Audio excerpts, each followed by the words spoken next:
Apprendre à travailler autrement, permettre à vos collaborateurs d'avoir une meilleure vie en télétravail, c'est aujourd'hui indispensable. Et pour vous y aider, nous avons développé un outil permettant d'identifier et de mesurer le niveau d'effort fourni par vos collaborateurs pour s'adapter à ce nouveau monde. Et oui, notre référentiel de travail a changé. On passe d'un référentiel partant du collectif à celui de l'individu.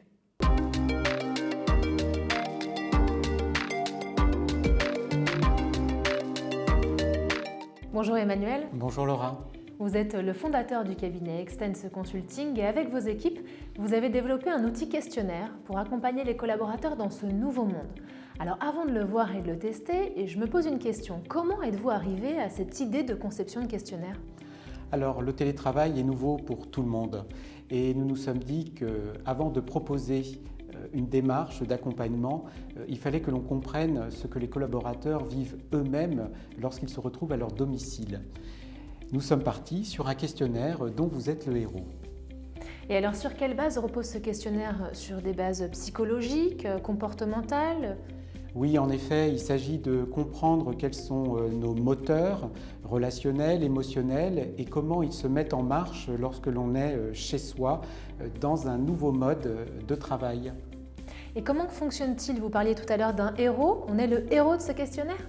Oui, nous avons voulu le développer comme une histoire qui s'appuie sur notre quotidien, mais aussi le voyage, et à travers des situations que nous avons rencontrées dans notre vie de tous les jours, de voir comment nous réagissons.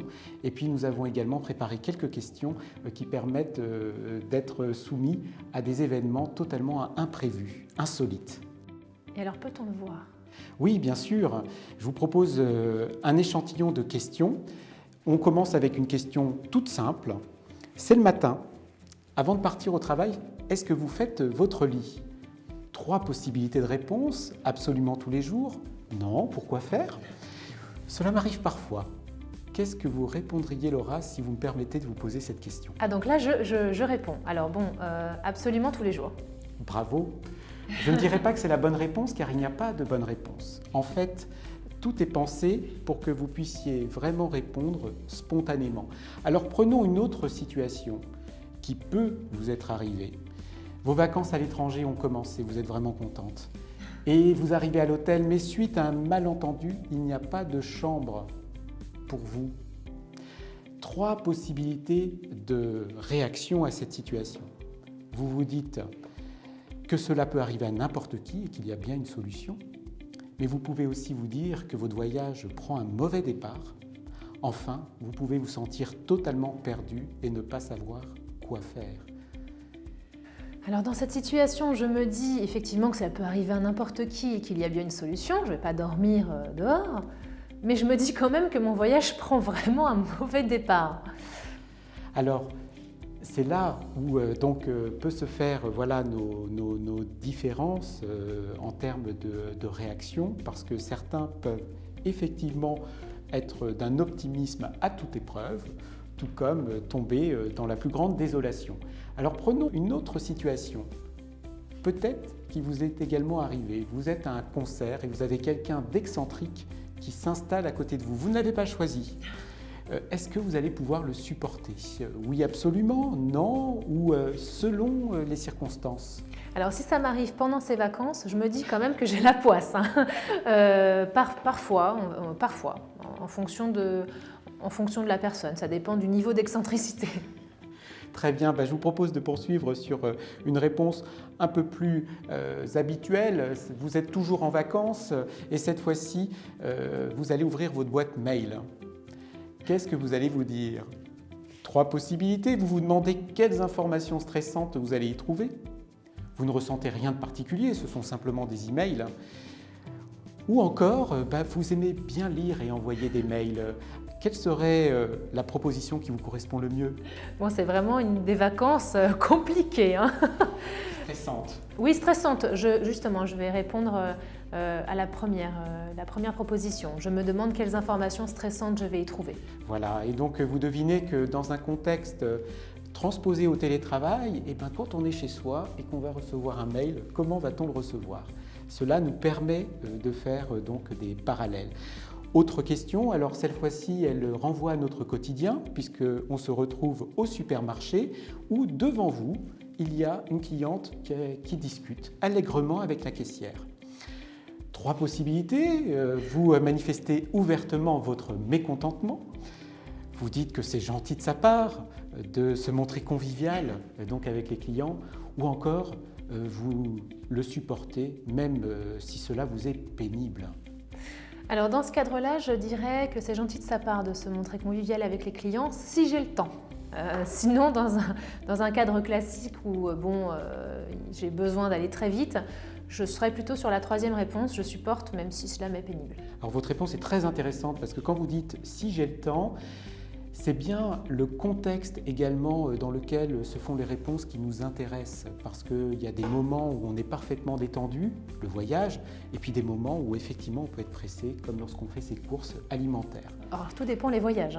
Alors voilà, effectivement il y a des voyages qui peuvent être plus stressants que d'autres. Alors prenons une situation également que vous avez peut-être déjà rencontrée. Vous êtes au restaurant, vous l'avez choisi ce restaurant. Et vous n'arrivez pas à vous faire remarquer par le serveur pour qu'il vienne vous voir et prendre votre commande. Vous avez 3 possibilités d'y réagir. Vous vous dites tout simplement qu'il fait mal son travail, ou au contraire vous dites c'est normal, il a beaucoup de travail. Mais vous pouvez vous dire il se fiche vraiment de moi. Qu'est-ce qui vous correspondrait le plus dans cette situation ?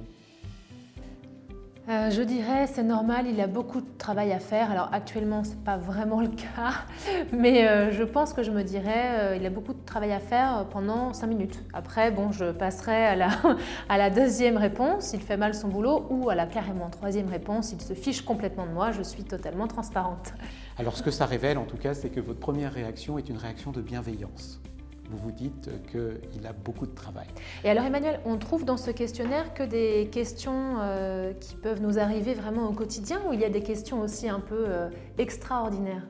Alors des questions extraordinaires, il y en a, et je vais vous en donner un exemple. Vous avez organisé un dîner, vous avez des amis qui viennent et l'un d'entre eux vous donne un paquet fermé, mais ce n'est pas un cadeau pour vous. En fait, il vous demande de le garder 2 jours sans en parler à personne et sans vous dire ce qu'il contient. 3 possibilités de réponse. Vous ne pouvez pas accepter, vous allez accepter parce que c'est lui, ou vous avez confiance et vous acceptez sans aucune question. On peut croiser les réponses. Moi, ce serait je vais accepter parce que c'est lui, en lui posant toute une batterie de questions. Alors voilà, donc vous voyez en fait la tentation que l'on peut avoir de toujours répondre autrement que par l'une des questions posées. C'est pour ça que dans ce questionnaire, nous avons choisi d'avoir à chaque fois 3 réponses simples, très distinctes les unes des autres et qui vous amènent à devoir poser un choix. Et qui plus est, on vous donne 20 secondes parce que sinon, vous pourriez partir effectivement dans tout type de réflexion.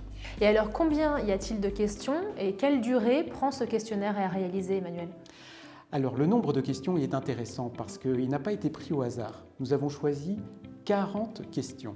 40 questions, ça vous rappelle certainement les questions auxquelles vous avez répondu quand vous avez passé le test du permis de conduire. En fait, nous sommes partis sur le même principe en nous disant que ce questionnaire, même si on a parlé de voyage, même si on a parlé de vie quotidienne et de courses au supermarché, c'est quand même un questionnaire qui doit nous informer sur notre position, notre aisance par rapport au télétravail. Et à travers ces 40 questions, nous allons être capables, avec les responsables des ressources humaines, de dire si vous êtes définitivement, en tant que collaborateur, totalement prêt à rentrer en télétravail ou au contraire, pour avoir ce permis du télétravail, il va falloir vous accompagner du coaching, de la formation. Et alors, quels sont les bénéfices pour les collaborateurs et pour les managers ? D'abord pour le collaborateur, c'est mieux se connaître soi-même parce qu'à l'issue de ce questionnaire, eh bien, vous allez savoir qui vous êtes. Un peu comme ce que vous faites durant les vacances quand vous répondez à un questionnaire dans votre magazine préféré. Donc vous pouvez être un architecte, vous pouvez être un innovateur, un diplomate. Et qui plus est, on va vous donner des scores en termes de bienveillance par exemple ou de sociabilité, des informations qui vont vous donner une claire vision de votre relation aux autres et de la manière dont vous fonctionnez lorsque vous êtes en télétravail. Voilà en fait ce qu'apporte comme bénéfice le questionnaire, mais il y en a bien sûr aussi d'autres, cette fois-ci pour les entreprises et les responsables des ressources humaines. Et alors, est-ce que ça veut dire, si jamais j'ai un score de bienveillance qui est très faible, que je suis une personne qui n'est pas bienveillante? Alors, attention, parce que justement, cette bienveillance, elle doit s'aborder dans le cadre du télétravail. Et aujourd'hui, ce que l'on va voir, c'est que dans le registre des émotions, on a à la fois, bien sûr, cet intérêt à pouvoir être ouvert sur le monde, mais également on voit bien qu'il y a certains mécanismes qui se mettent en place, des mécanismes de protection. Et donc c'est pour ça que la manière dont on analyse les questionnaires se fait de manière distincte du résultat immédiat. Et là, nous travaillons vraiment avec des experts en sociologie, en anthropologie, de manière à pouvoir non seulement dresser des constats, mais également identifier des accompagnements qui vont permettre à chacun d'être le plus à l'aise possible dans son travail à distance. Et donc Emmanuel, ce questionnaire est libre d'accès et gratuit. Si je suis par exemple responsable d'un service des ressources humaines dans une entreprise, comment puis-je y avoir accès? Alors Laura, nous avons choisi de le rendre accessible gratuitement. Et il suffit de cliquer sur le lien qui est proposé dans la vidéo pour pouvoir accéder à ce jeu de 40 questions. Nous nous donnons rendez-vous ensuite pour pouvoir analyser, partager ensemble sur les résultats de ce questionnaire.